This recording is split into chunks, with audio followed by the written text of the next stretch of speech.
pour les absents, comme ça ils auront. Allez, vas-y.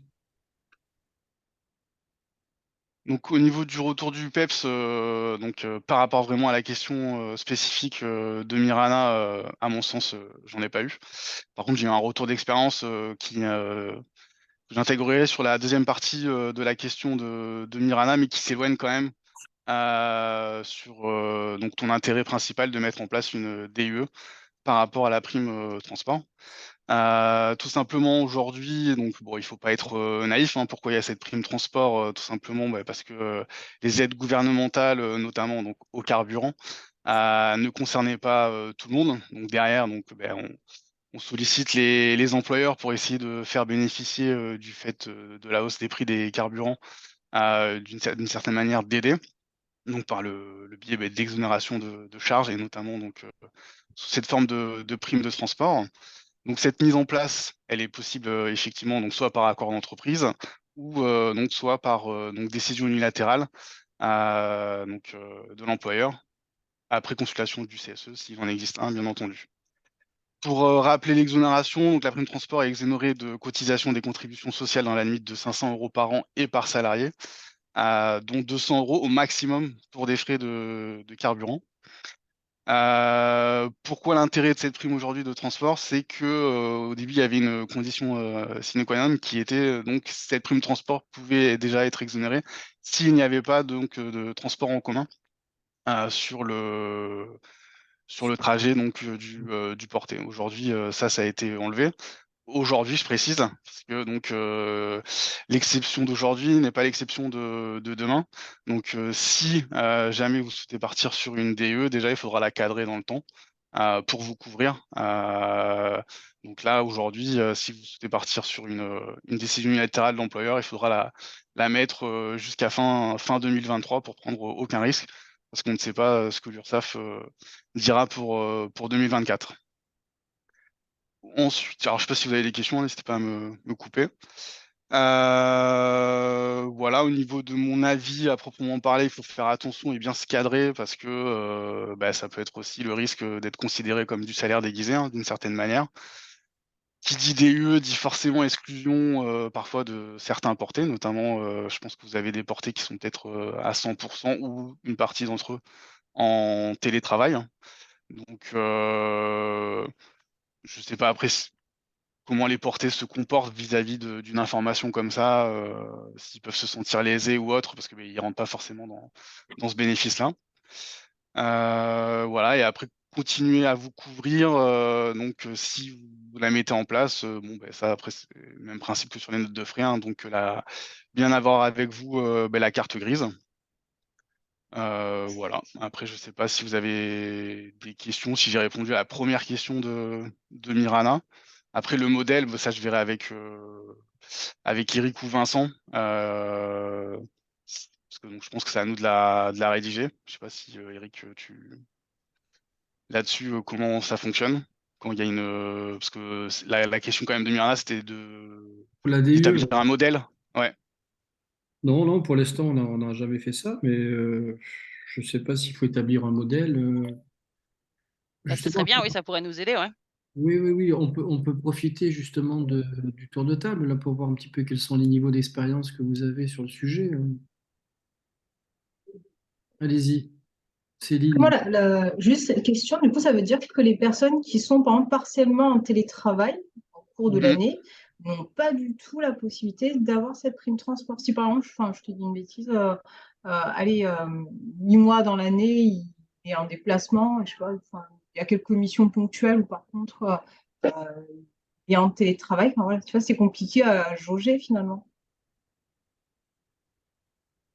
Pour prouver qu'ils sont en Alors télétravail. si j'ai tout bien compris, je sais pas si c'est ma connexion ou qui Ah, c'est saute. peut-être chez moi. Non, Donc de ce que j'ai compris, Mirana, je disais pour justement avoir accès à la prime transport, donc ça exclut les personnes qui seraient en télétravail. Oui. Et ceux qui sont, enfin, autant le 100% télétravail, je comprends qu'on puisse les exclure, mais par contre, ceux qui sont partiellement en télétravail, est-ce Mm. qu'ils ont quand même droit à cette prime ou de facto, ils sont aussi exclus?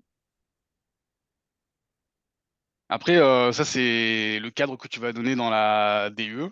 Donc effectivement, tu peux exclure donc de office les gens qui sont à 100% télétravail. Et après, ceux qui sont je sais pas, à 80, 50 ou 60, lorsqu'ils vont donc de leur domicile sur leur lieu de travail, si tu arrives à justifier leur trajet, parce qu'il faut toujours réfléchir en cas de contrôle, si tu arrives à le justifier donc sur les jours, les dates et les kilomètres, ça Ok, peut rentrer. Ouais. ok, Mais ça c'est sûr, marche. ceux qui seront exclus, les 100% télétravail, il faudra les exclure quoi qu'il arrive. Ouais, ok.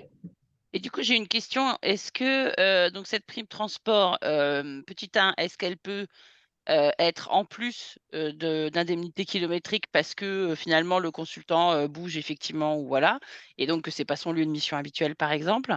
Mhm. Et est-ce que cette prime transport peut être versée pour des personnes qui par exemple investiraient dans un vélo électrique ou dans ce genre de choses? Alors là, il y a une autre prime qui est pour la mobilité électrique. Alors déjà pour la première question, donc elle va être plafonnée forcément, parce que vu qu'il y a un cumul, donc c'est vraiment défini. Donc dans le cadre où la prime de transport serait cumulée avec des indemnités kilométriques, le total des sommes versées pourrait être exonéré dans la limite des frais réellement engagés par le salaire.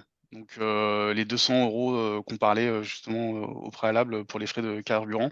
Et donc dans la limite, donc ça il faut le tenir en tout cas en comptabilisation, des 500 € par an. D'accord, Et donc alors pour la partie il faudrait pas que les ICA dépassent plus la prime transport dépasse 500 € par an, c'est ça? tout à fait, ouais. Pour l'exonération, après, tu peux Ouais, OK, je comprends. ça peut dépasser, hein, mais ce sera plus exonéré. Et après pour alors là, je vais plutôt prendre note de ta question sur, tout ce qui est électrique, parce que c'est un autre processus, je vais approfondir la question, parce que normalement il y a d'autres choses qui sont mises en place, parce que tu me parlais de alors, je pense que c'était vraiment plus par la mobilité électrique ou c'était vraiment le vélo électrique? C'est, globalement, en fait, effectivement, qu'est-ce qui se passe quand tu as pas de ca enfin, quand tu peux pas avoir la prime de transport parce que soit tu as un véhicule électrique, soit tu Mmh, as un vélo électrique. Nous, par exemple, en région parisienne, forcément, la question se pose. Tu vois, il y en a pas mal là qui ont investi dans des vélos électriques parce que, bah, c'est plus facile, mmh, pour se déplacer et puis in fine, ça coûte moins cher et puis voilà. Et donc on a des consultants qui commencent à nous dire, quid de, mon achat de mon vélo électrique pour aller sur le lieu de ma mission? Est-ce que je peux avoir une prime, quelque chose? Est-ce que je peux le faire passer en frais professionnels? Alors en frais professionnels, on leur dit: «Bah non, on ne fait pas passer la bagnole, on va pas faire passer le vélo électrique». Mais il y a peut-être moyen, voilà, de mettre des primes en place ou mmh, pour qu'ils puissent quand même récupérer un peu sur l'achat du vélo électrique. Parce qu'on a quand même envie par contre de soutenir cette bien sûr. volonté, donc voilà. Donc ça a été mis en place, hein, j'ai juste, recadré les textes, et la législation et surtout, la mise à jour de ces indemnités kilométriques, parce que ça existe pour les vélos. Mmh. Maintenant tu as des indemnités kilométriques, de vélo. Alors là aussi elles sont plafonnées, mais donc là-dessus je vais prendre note de ta question pour te répondre, précisément. Et Mmh, mmh, pareil mmh alors mh. pour les mais bon, là je pense que vous gérez les barèmes, des ICA, URSSAF. Donc je pense que vous avez vu qu'il y avait maintenant un distinguo pour les véhicules, Oui. électriques, ouais. Oui, oui, pour les voitures, oui. Ouais, ouais, Ouais. effectivement. Mais pour les vélos, il y a des ICA qui ont été mis en place, spécifiques, alors que ce soit électrique ou ce qu'on appelle maintenant, c'est quoi le terme? Musculaire, hein. Donc c'est le même principe, donc c'est des ICA, qui sont, donc que tu peux donner, donc mois par mois, mais elles sont plafonnées, quoi. D'accord. Bon, on le mettra au prochain café réseau Le en juillet. Mmh. Et on peut bénéficier là, de l'expérience des uns et des autres. Vous avez déjà fait ça là, sur la prime transport ou pas du tout? Encore? Non, non, nous pas encore. D'accord. Bon. Angélique sur Toulouse, t'as pas souvenir? Non, on n'a pas pratiqué. D'accord. Très bien. D'autres sujets?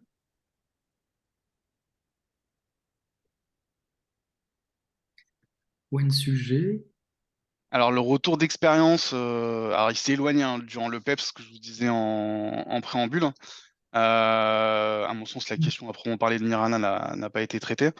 c'est juste un retour d'expérience d'un de nos anciens franchisés, Denis Rénal, qui a été contrôlé donc par l'URSSAF, donc sur donc ce qu'on appelle les indemnités kilométriques petits déplacements, donc trajet domicile donc lui qui a accepté de les prendre en charge durant. Alors là aussi, c'est une interprétation de la loi dans ce qu'on appelle moi la réalité et après l'avocate donc dans son cadre légal. Donc il s'est appuyé donc sur le cadre légal lorsque vous pouvez prendre en charge un certain montant donc d'une disposition qui s'appelle les frais de bouche sur les 3 premiers mois de mission. Mmh.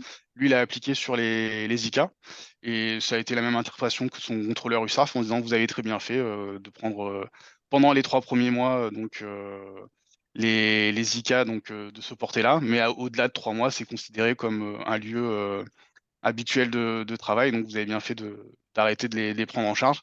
Mais voilà, durant ce laps de temps, il n'a pas été redressé sur ça et bien au contraire, il a été appuyé par le contrôleur URSSAF.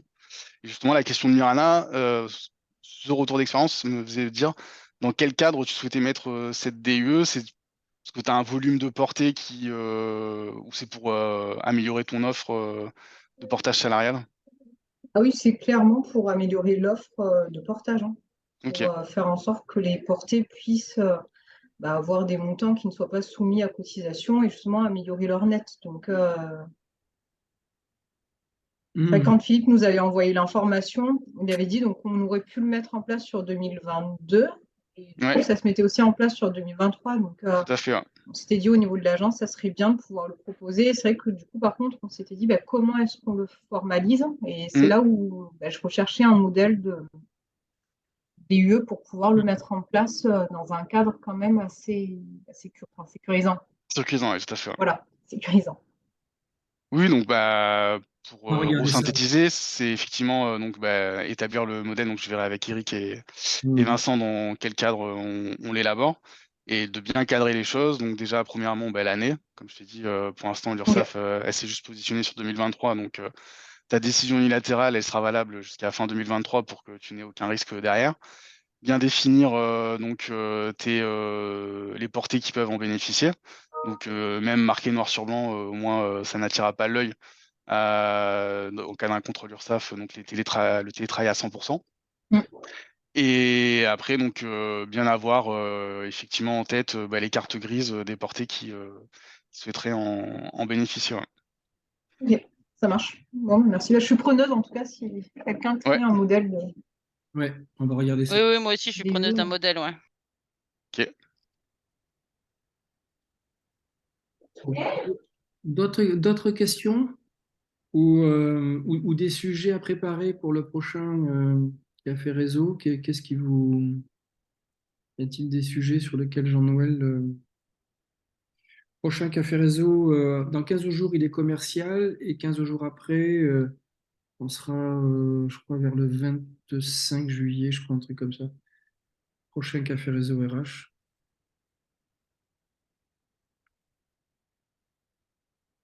Pas d'autres sujets? Bon, j'en profite pour vous dire que jeudi, on a une super journée sur le management avec 2 webinaires. Un sur l'intelligence collective à 11 heures et l'après-midi, on a un super webinaire.